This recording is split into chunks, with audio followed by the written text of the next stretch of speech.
Hello, good evening. The latest now from ITV News Central. A man has died after a fight at a pub in King's Standing in Birmingham. The victim was punched to the floor in the beer garden of the Deer's Leap in Queslett Road on Good Friday. He died overnight in hospital. Officers arrested two men aged 22 and 27 at the time. A further two men, also in their 20s, are being questioned in connection with the murder. Armed police had part of Wolverhampton city centre on lockdown last night after two teenagers were injured in a suspected shooting. Officers were called to Lichfield Street, where they found a man and a woman injured. They're currently being treated in hospital. Police have arrested a man in connection with the assault.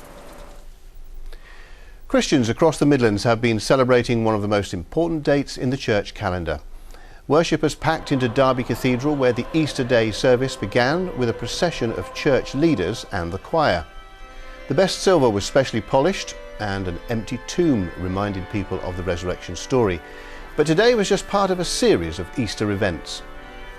There are lots of lovely flowers all around the cathedral. There are chocolates ready for the children, candles have been lit, music has been prepared, but all through the winter and in the lead up through Lent, we've also been opening the cathedral to those who are homeless and providing them with an evening meal and then with somewhere to bed down.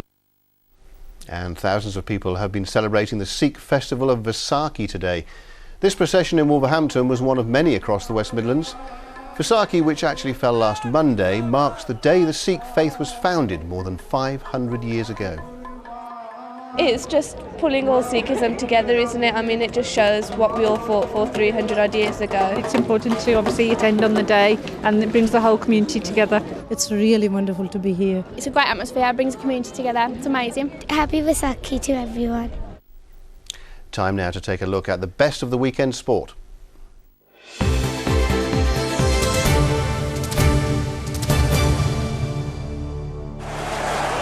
ITV Central Sports Report, sponsored by WeWantAnyCar.com, the Cash for Cars website.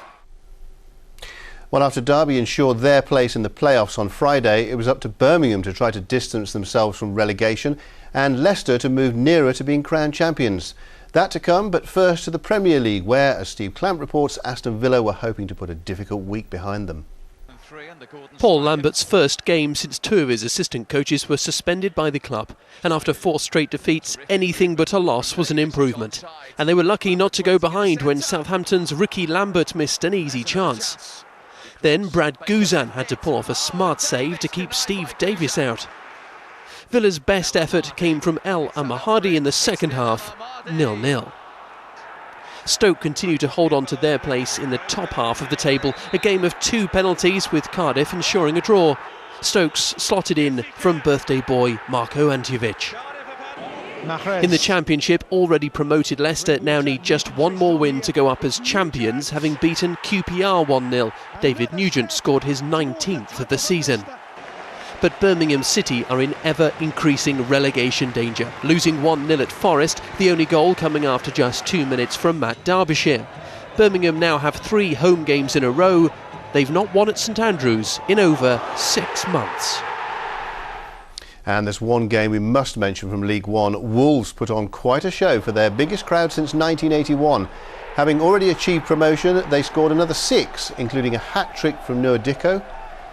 And the match was 4-all with 2 minutes to go, but Wolves finished the party in style thanks to Sam Ricketts, and after a delay for a pitch invasion, Kevin McDonald took the goal tally into double figures.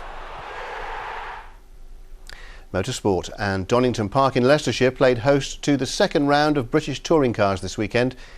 And race 1 was dominated by Birmingham-based MG, with cars driven by Jason Plato and Sam Tordoff claiming a 1-2 finish.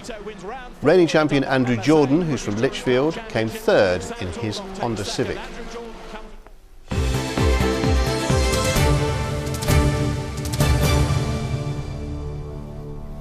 Right, let's get that bank holiday weather forecast now. Here's James Wright.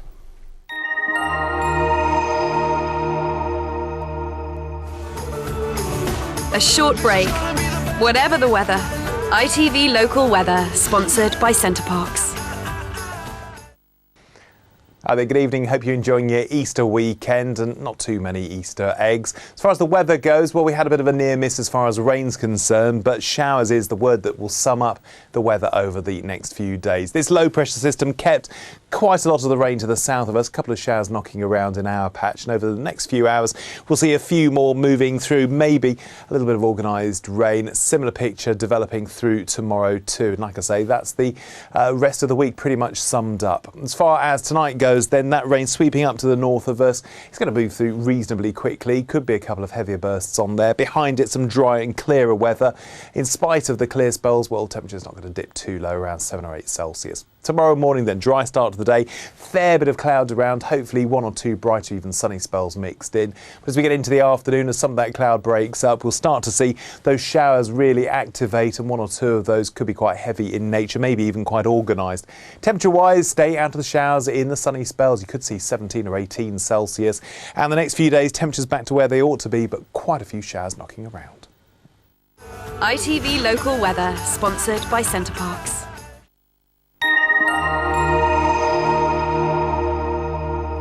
Our next bulletins are in daybreak from 6 tomorrow morning. In the meantime, enjoy the rest of your Easter Sunday. Bye-bye.